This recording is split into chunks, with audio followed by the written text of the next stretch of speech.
Hi there. In PowerPoint, if you've applied multiple animations to objects on a slide, you can easily change their order. Select the object and go to the Animation tab. In the Timing group, under Reorder Animation, click Move Earlier or Move Later to shift the order by one step in the chosen direction.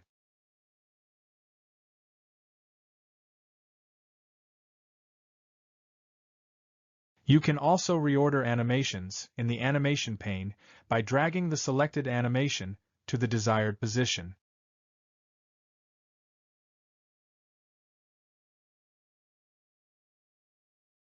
The animations will now play in the order you've set.